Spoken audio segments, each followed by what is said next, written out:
चुप रहो।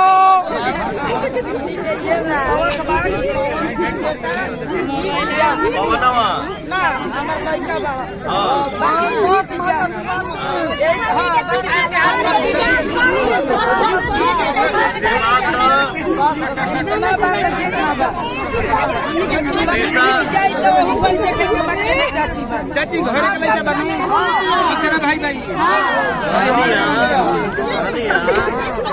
पर खाइयो ले मिलने घर से भाग के कहाँ जाए?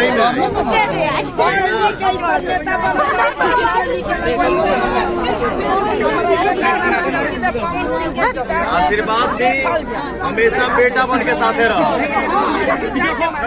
हमार माई का बोल के भेजले बिया कि आज से अपन बेटा के हम कारा काट के सौंपत हनी। वो माई में है माई में अंतर नहीं के, सब माई एक बोले।